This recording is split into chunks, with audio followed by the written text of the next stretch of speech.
Good morning বন্ধুরা, কেমন আছো তোমরা সবাই? আশা করি সবাই খুব ভালো আছো আর সুস্থ আছো।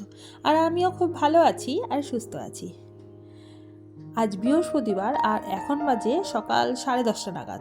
এখন থেকেই তোমাদেরকে সাথে নিয়ে এবং তোমাদেরকে অফুরন্ত ভালোবাসা জানিয়ে আমি আমার ভিডিওটা শুরু করলাম। আশা করি ভিডিওটাতে একটু কিছু হলেও ভালো লাগবে। আর যদি কিছু ভালো লেগে থাকে তাহলে প্লিজ একটা লাইক করো আর কমেন্ট করো, আর তার সাথে সাথে একটা সাবস্ক্রাইব করে দিও। আজকে ব্লগটা শুরু করতে একটু দেরি হয়ে গেল। সকাল থেকে একটু তাড়াহুড়োর মধ্যে ছিলাম, তার কারণ হলো আমার মেয়ের আজকে প্রথম স্কুল যাচ্ছে, মানে নতুন সেশন শুরু হচ্ছে। তার উপর জানুয়ারি মাসেও প্রথম ওর ক্লাস স্টার্ট হলো। এই দিন থেকেই ওর মোটামুটি স্টার্ট হয় ক্লাসটা। তার জন্য কি হলো, ওখানে ওর জিনিসপত্র গুছিয়ে দিতে দিতেই অনেকটা সময় চলে গেল। আর তার উপর এত দিন স্কুল যায়নি, প্রায় 40 দিনের মতো স্কুল যায়নি। তারপরে হঠাৎ করে এই ঠান্ডার মধ্যে ঘুম থেকে তাড়াহুড়ো করে উঠে সমস্ত কাজকর্ম করতে গিয়েও একটু দেরি হয়ে গেল। এমনিতে আমি এই কদিন ধরে কি করছিলাম, উঠছিলাম সকাল সকাল ঠিকই, কিন্তু অত তাড়াহুড়ো করেও কাজগুলো করছিলাম না, ধীরে সুস্থেই করছিলাম। কিন্তু যেহেতু ও সকাল সকাল উঠে সকালবেলায় স্নান টান করে ভাত খেয়ে বেরোবে, তার জন্য ওকে রান্না করে দিতে হবে, তার সাথে সাথে আমাদের রান্নাও করতে হবে। এই সমস্ত কিছু মিলিয়ে না আমি আর ওই ফোনটা নিয়ে দৌড়াদৌড়ি করতে পারছিলাম না। তা ভাবলাম না, ধীরে সুস্থেই ভিডিওটা শুরু করব। তাই জন্য একটু দেরি করেই আমি শুরু করলাম। মেয়ে স্কুলে চলে গেছে, তারপর আমার টিফিন খাওয়া হয়ে গেছে, আমার রান্নাও অনেকটা প্রায় হয়েই গেছে। তারপর থেকেই ব্লগটা স্টার্ট করলাম। ওদিকে বেডরুমটা একদম পরিষ্কার পরিচ্ছন্ন করে আসলাম। পরিষ্কার পরিচ্ছন্ন করতে বিছানাটা একটু ভালো করে টান টান করে আসলাম, আর তার সাথে দরজা জানলাগুলোও খুললাম। মানে এতক্ষণ বাদে দরজা জানলা খুলছি, মানে বুঝতেই পারছো আমি কতটা শীত কাতুরে মানুষ। খুলে এদিকে আসলাম যে মাছটা দেখতে। মাছটা এখানে না মশলা সাঁতলিয়ে তারপরে জল দিয়ে চলে গেছিলাম, আস্তে আস্তে হচ্ছিল। ওদিকে একটু কাজ করে আসলাম। আমি এরকমই করি, মানে রান্না কিছুটা করি, আবার ওদিকে চলে যাই ঘরের অন্যান্য কাজ করতে। কারণ এখানে আমাকে দাঁড়িয়ে থেকে শুধু শুধু সময় নষ্ট করে লাভ নেই, তার থেকে আমার অন্য কাজগুলো করে নেওয়া ভালো। আর এখানে দেখো মাছ হতে হতে দেখলাম ধনে পাতাগুলো পড়ে রয়েছে, আর ধনে পাতাগুলো কি অবস্থা হয়ে রয়েছে দেখো। আগের দিন রাতেই আমার হাজব্যান্ড ধনে পাতা নিয়ে এসছে বড়া খাবে বলে। তা আমি আর আগের দিন রাতে না, ওই বলে না ওই কুড়েমির জন্য আর কিছু করে রাখিনি। ওই অবস্থায় প্লাস্টিকে যা ছিল ওই অবস্থায় ফ্রিজে রেখে দিয়েছি। তারপর এখন দেখছি সকালবেলা এই হাল হয়ে গেছে। একটু ভেজা ভেজা ছিল, তাই ভাবলাম পুরোটা শুকিয়ে নিই, শুকিয়ে যেগুলো খারাপ হয়ে গেছে সেগুলো ফেলে দেবো, আর যেগুলো ভালো আছে সেগুলো রেখে দেবো। ধনেপাতার বড়া হয়তো করব বেলার দিকে, এখনও পর্যন্ত ঠিক করতে পারছি না আমি করবো কি না। এদিকে রান্নাঘরটা পুরোটা পরিষ্কার করে নেবো, কারণ রান্না আমার প্রায় কমপ্লিট। এখানে মাছ করেছি, মাছটা দুটো বাটিতে ঢেলে রেখেছি, একটা রাতে হয়ে যাবে, একটা দুপুরে হয়ে যাবে। আর অনেকটা মাছই এনেছিলো। এটা হচ্ছে গাংমরলা মাছ। গাংমরলা মাছ আমি রেসিপি আজকে দেখালাম না, পরে আরেকদিন শেয়ার করে দেবো। আর এখানে করে নিচ্ছি আমি পুরো গ্যাস আর রান্নাঘর পরিষ্কার। রান্নার পরে আমার বিশেষ কিছু বাসন থাকে না, ওই একটা কড়াই, খুন্তি, হাতা আর এই যে গ্যাসের দুটো ঝিক, এই দুটোই থাকে। আর বিশেষ কিছু রাখি না, কারণ রান্না করতে করতে না আমি অর্ধেক বাসনই মেজে ফেলি। আমার রান্নাঘরটা যে খুব ছোট সেটা বলবো না, আবার খুব একটা বড়ও না, ঠিকঠাক সাইজ। কিন্তু আমার রান্নাঘরে দুটো দরজা, একটা বাথরুমের দরজা থাকে আর একটা আমার রান্নাঘর দিয়ে বেরিয়ে যাওয়ার দরজা। তার ফলে কি হয়েছে, আমার যে কাউন্টার টপটা সেটা খুব ছোট, তার ফলে খুবই অসুবিধা হয়। আর বেসিনের পাশেই যে কাউন্টার টপ থাকে সেখানেই আমি খাবারগুলো রাখি। তার ফলে যদি আমি বেসিনের সামনে বাসনগুলো রাখি, বেশি করে জড়ো করে রাখি, তাহলে আমার অসুবিধা হয় কি, যে বাসনগুলো মেজে সেইগুলো রাখার জায়গা পাই না। তাই আমি সবসময় একটু একটু করে বাসন পড়বে সেগুলো মেজে ধুয়ে পরিষ্কার করে রেখে দিই, সেটা শুকিয়ে গেলে আবার জায়গায় রেখে দিই, আবার বাসনগুলো বাদবাকি বাসনগুলো মাজি। আর এখানে দেখো রান্নাঘর পুরো পরিষ্কার হয়ে গেছে। এবার আমি গরম জল দিয়ে এই যে কাপড়ের টুকরোগুলো আছে সেগুলোকে ভিজিয়ে রাখলাম। গরম জলে ভিজিয়ে রাখলে কি এই তেল চিটচিটে ব্যাপারটা চলে যায়।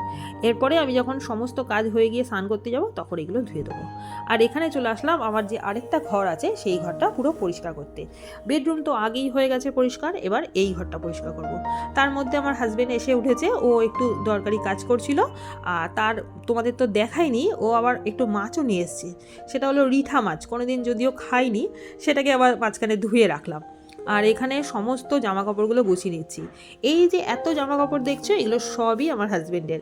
মানে বলেছি না যে সোয়েটার, বিশেষ করে শীতের দিনে একটা ছাড়বে একটা পরবে, একটা ছাড়বে একটা পরবে, প্লাস তো গেঞ্জি তো আছেই।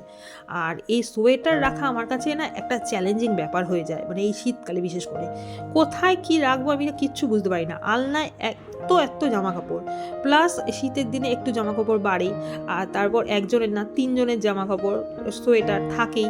তা এইগুলো সমস্ত কিছু আমি কি করি, ভাঁজ করে এই ছোটো খাটের সাইড দিয়ে এরকম করে রেখে দিই। আমার আর শীতকালে অন্য কোনো জায়গা হচ্ছে না রাখার।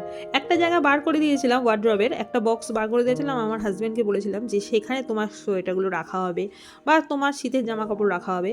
কিন্তু কি করে বলো তো, ওখান থেকে ও যদি একটা বার করতে যায় ও 10টা বার করে ফেলবে, মানে ও এরকমই করে, সমস্ত কিছু ট্রাই করে দেখবে। তার থেকে ও বলেছে আমারটা একটু বাইরেই রেখো, আমি যাতে দেখতে দেখে বার করতে পারি। এবার ঘরটা ঝাড় দিয়ে নিচ্ছি ভালো করে। আর ঘর ঝাড় দিতে না আমার একটু সময় লাগে, তার কারণ ওই খুঁচিয়ে খুঁচিয়ে সমস্তটা ঝাড় দিই। আর প্রত্যেক দিন যদিও এরকম এত খুঁচিয়ে খুঁচিয়ে ঝাড় দিতে পারি না। আর ওদিকে ঘর ঝাড় দিতে গিয়ে হঠাৎ দেখলাম যে ফার্নিচারগুলো তো আমার মোছাই হয়নি, তা সেইগুলো একটু ডাস্টিং করে দিচ্ছি। কয়েকটা ফার্নিচার আছে দেখবে প্রত্যেক দিন মুছতেই হয়, না হলে না ঠিক নিজের মনের শান্তি পাই না। এই যেমন বেডসাইড টেবিলটা, তারপর ড্রেসিং টেবিলটা আমাকে প্রত্যেক দিন পরিষ্কার করতেই হবে, তার কারণ ড্রেসিং টেবিলের মধ্যে অনেক জিনিস আমার ছড়িয়ে ছিটিয়ে থাকে। আর আমার মেয়ে সাজগোজ করতে একটু বেশিই ভালোবাসে, তাই ড্রেসিং টেবিলের মধ্যে না ওর যত মানে জিনিস ওর ড্রেসিং টেবিলের মধ্যে, আর সারাক্ষণ ওই ড্রেসিং টেবিলের সামনে আয়নার সামনেই দাঁড়িয়ে থাকবে। যাই হোক, আর কি করা যাবে, মেয়ে মানুষ হয়েছে, সাজগোজ তো করবেই।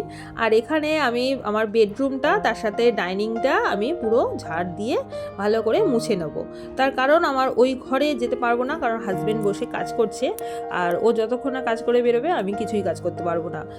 তাই আমি এদিকের কাজগুলো একটু এগিয়ে রাখলাম, তার সাথে আমার রান্নাঘরে যে কাপড়ের টুকরোগুলো ভেজানো ছিল সেইগুলো পরিষ্কার করে ধুয়ে দিলাম। আর এখানে এসেছি, তারপরেও দেখলাম যে এখনও কাজ হয়নি, তাই আমি এই যে খ্রিসমাস ট্রিটা সেটা থেকে সমস্ত কিছু নামিয়ে সেটা তুলে দিয়েছি। কারণ অনেক দিন হয়ে গেছে খ্রিসমাস ট্রির, আর এখন কাজ নেই, শুধু শুধু পড়ে আছে, নোংরাও পড়ে যাবে। তা মেয়েকে বলেছিলাম তুলে রাখতে, ও আর সময় পায়নি, তাই ভাবলাম না আমি যখন বসেই আছি এখন, কারণ এখানে ঘরটা না মুছে আমি স্নান করতেও যেতে পারবো না, তাই এই কাজগুলো আগে একটু এগিয়ে নিই। তার সাথে সাথে আমি এই ওয়ার্ডরোবটা মুছে দিলাম। আর এতদিন বাদে এই যে জানলার পর্দাটা খুলতে পারলাম, কারণ খ্রিসমাস ট্রিটা ছিল আর তার জন্য আমি খুলতেও পারছিলাম না। আর দরজা জানলার পর্দা না খোলা রাখলে না আমার ঠিক ভালো লাগে না। এমনিতেই আমার ঘরের মধ্যে না আলো পড়ে না, আমার এটা খুবই কষ্টের একটা জিনিস। সবার ঘরে খুব সুন্দর আলো থাকে, কিন্তু আমার ঘরের একদমই আলো থাকে না। দরজা জানলা হয়তো অনেকগুলো রয়েছে, কিন্তু বাইরের কোনো সূর্যের আলো বা রোদ একটু আমার ঘরে ঢোকে না, প্রচণ্ড স্যাঁতস্যাঁতে ঘরটা। তাই যতটা পারি দরজা জানলা একদম খোলা রাখার চেষ্টা করি, যাতে আলো বাতাস খেলে। আর আমার খুব ভালো লাগে এরকম দরজা জানলা খোলা রাখতে। হ্যাঁ, শীতকালে আমার ঘরে রোদ সেরকমভাবে ঢোকে না ঠিকই, কিন্তু গরমকালটা আমার ঘরটা খুব ঠান্ডা থাকে। আর কলকাতাতে বেশিরভাগ সময় গরম, তার জন্য আমার ঘরটা একদম উপযুক্ত।